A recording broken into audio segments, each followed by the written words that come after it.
बहुत समय पहले की बात है। राजगढ़ नाम का एक विशाल और वैभवशाली राज्य था। यहाँ के राजकुमार थे कुंवर रुद्र प्रताप सिंह। कहते हैं कि वो जितने शूरवीर थे उतने ही घमंडी और सख्त मिजाज भी। उनकी मर्जी के बिना राजगढ़ में पत्ता भी नहीं हिलता था। उनकी एक आवाज़ पर सेनाएं खड़ी हो जाती थीं और उनकी एक नज़र से बड़े बड़े सूबेदार कांप जाते थे।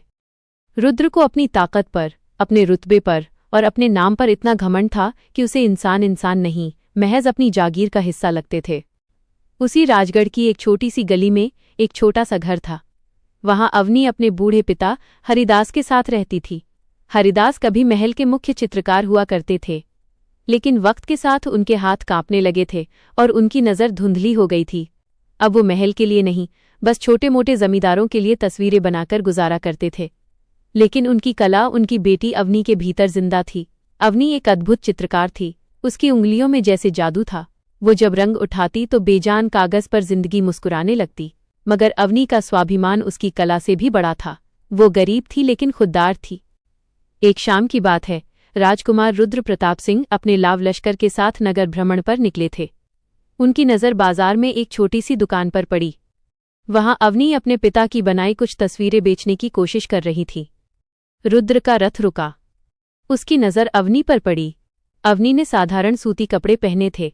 उसके बाल एक साधारण सी चोटी में गुंथे थे, लेकिन उसके चेहरे पर एक ऐसा तेज था, एक ऐसी सादगी थी कि राजकुमार एक पल को उसे देखता ही रह गया।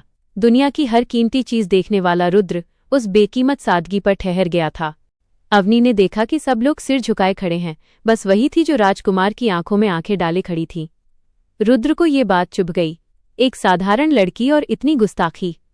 उसे लगा जैसे किसी ने उसके रुतबे पर हाथ उठा दिया हो। उसने अपने मंत्री को इशारा किया।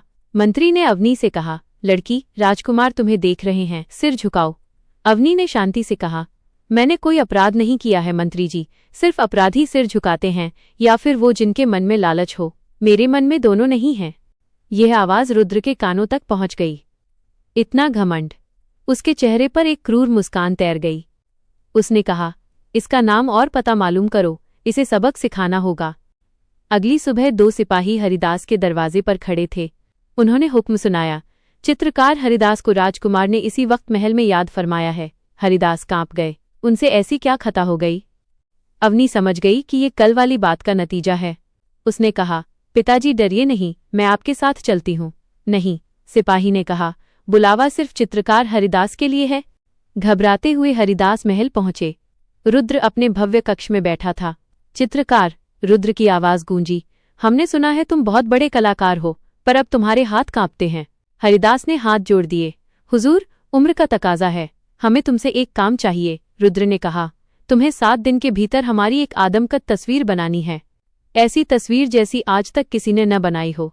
अगर तस्वीर पसंद आई तो तुम्हें इतना सोना मिलेगा कि तुम्हारी 7 पुश्तें राज करेंगी। हरिदास के चेहरे का रंग उड़ गया। 7 दिन हुजूर? हाँ, 7 दिन। रुद्र मुस्कुराया। लेकिन अगर तस्वीर नहीं बनी या हमें पसंद नहीं आई तो तुम्हारा ये घर, तुम्हारी ये दुकान, सब कुछ राजसात कर लिया जाएगा और तुम्हें बाकी की जिंदगी के लिए कारागार में डाल दिया जाएगा। हमारे हुक्म की नाफरमानी करने का अंजाम तो भुगतना होगा। ये एक हुक्म नहीं, एक जाल था। हरिदास जानते थे कि उनके कांपते हाथों से 7 दिन में ऐसी तस्वीर बनाना नामुमकिन है। वो गिरते कदमों से घर लौटे। उनकी आंखों में आंसू थे। अवनी ने जब पूरी बात सुनी तो उसका खून खौल उठा। ये सरासर जुल्म था। वो जानती थी कि ये सब उसे सबक सिखाने के लिए किया जा रहा है। उसके पिता तो बस एक मोहरा थे।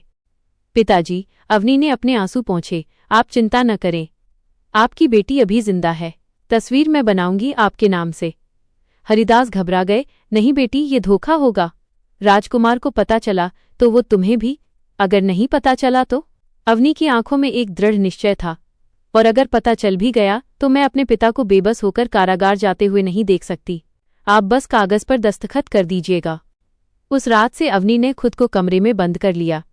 दिन रात बिना सोए, बिना खाए वो तस्वीर बनाने में जुट गई। वो राजकुमार से नफरत करती थी, लेकिन अपनी कला से प्यार करती थी। उसने अपना सारा गुस्सा, अपनी सारी पीड़ा उन रंगों में घोल दी। 7वें दिन तस्वीर तैयार थी। हरिदास उसे देखकर रो पड़े। वो रुद्र की तस्वीर थी, लेकिन इतनी सजीव और रौबदार कि लगता था राजकुमार खुद सामने खड़े हैं। इसे ले जाइए पिताजी, अवनी ने कहा। ये आपकी कला है, हरिदास कांपते हुए तस्वीर लेकर महल पहुंचे।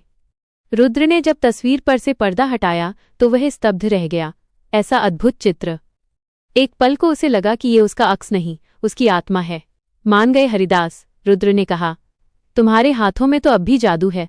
तभी उसकी नज़र तस्वीर के एक कोने पर पड़ी जहां चित्रकार अपने हस्ताक्षर करता है। वहां हरिदास के हस्ताक्षर थे, लेकिन वो इतने सधे हुए थे कि किसी कांपते हुए हाथ से नहीं बन सकते थे। रुद्र की नज़रें बाज जैसी थीं। वो मुस्कुराया। हरिदास, ये तस्वीर तुमने नहीं बनाई है। हरिदास का दिल धड़कना बंद हो गया। हुजूर, ये तुम्हारी बेटी अवनी ने बनाई है, रुद्र ने कहा। वही लड़की जिसने बाजार में हमारी आंखों में आंखें डालकर गुस्ताखी की थी। हरिदास राजकुमार के कदमों में गिर पड़े। क्षमा करें हुजूर, मेरी बेटी ने मुझे बचाने के लिए। धोखा! रुद्र गरजा। राजकुमार के साथ धोखा, इसकी सजा तुम दोनों को मिलेगी। उसने सिपाहियों को आदेश दिया, जाओ उस लड़की को इसी वक्त महल में पेश करो और हरिदास, तुम्हें तुम्हारी सजा मिलेगी। कुछ ही देर में अवनी को जबरदस्ती महल लाया गया। वो डरी हुई नहीं थी, उसकी आंखों में गुस्सा था। तो तुम हो वो महान चित्रकार? रुद्र ने उसका मजाक उड़ाया। तुम्हें क्या लगा तुम राजकुमार को धोखा दे दोगी? अवनी ने कहा। मैंने आपको धोखा नहीं दिया, मैंने बस अपने पिता का मान रखा है।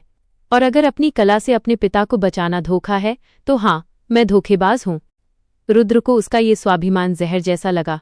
तुम्हारे पिता अब कारागार में सड़ेंगे और तुम्हें भीख मांगनी पड़ेगी। मेरे पिता ने कोई जुर्म नहीं किया। अवनी की आवाज में आंसू नहीं, आग थी। जुर्म आपने किया है अपनी ताकत का गलत इस्तेमाल करके। आप एक घमंडी और जालिम इंसान हैं। खामोश!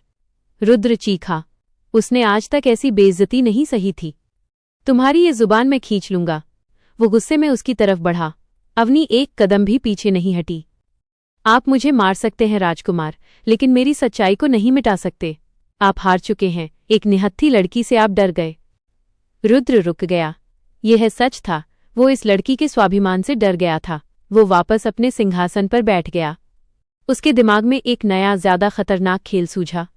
ठीक है, वो मुस्कुराया। मैं तुम्हें एक मौका दूंगा।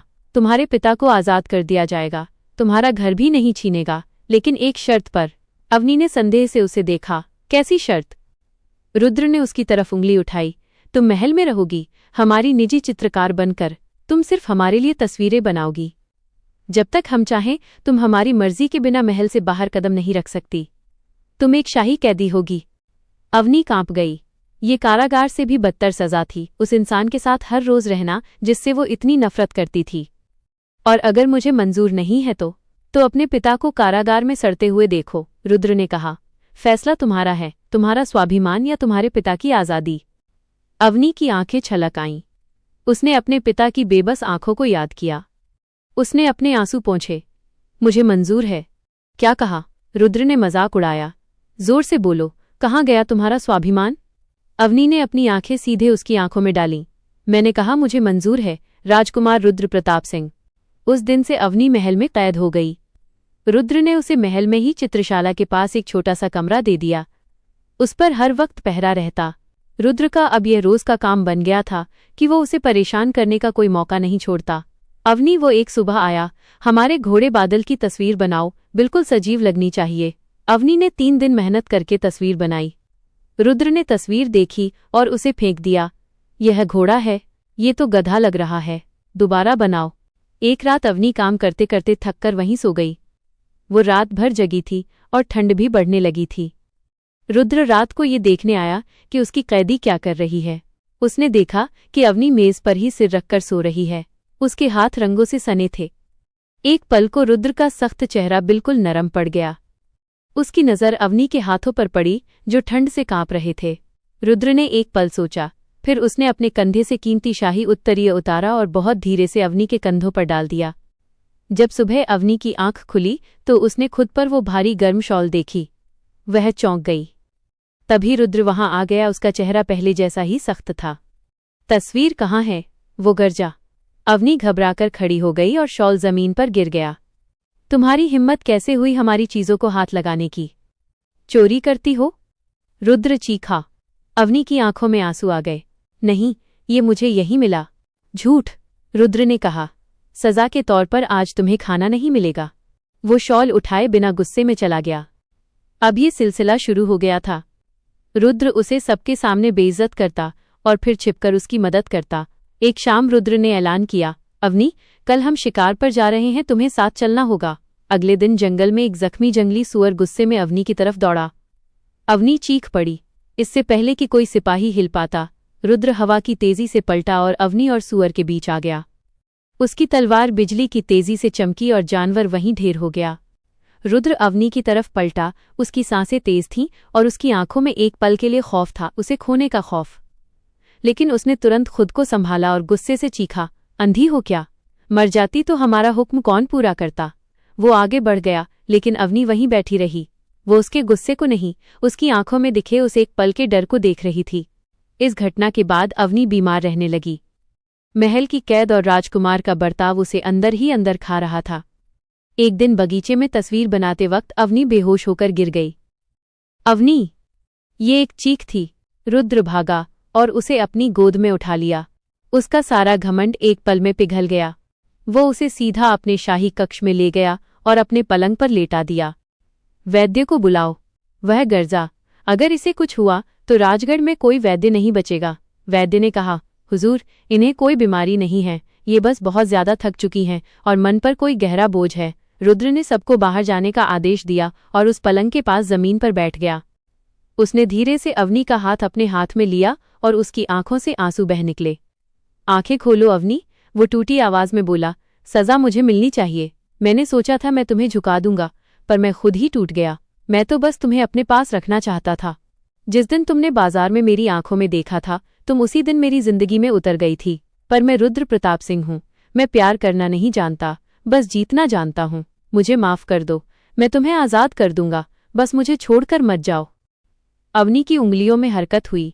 उसने धीरे से आंखें खोलीं और देखा कि राजकुमार जमीन पर बैठा रो रहा है। राजकुमार! उसकी आवाज कमजोर थी। रुद्र ने जल्दी से आंसू पोंछे, लेकिन अवनी ने उसका हाथ नहीं छोड़ा। आप रो रहे थे? रुद्र का सारा घमंड जवाब दे गया। हाँ, मैं रो रहा था क्योंकि मैं तुमसे प्यार करता हूं अवनी। मैं तुम्हारे बिना नहीं जी सकता। अवनी की आंखों में आंसू आ गए। आप मुझसे नफरत नहीं करते?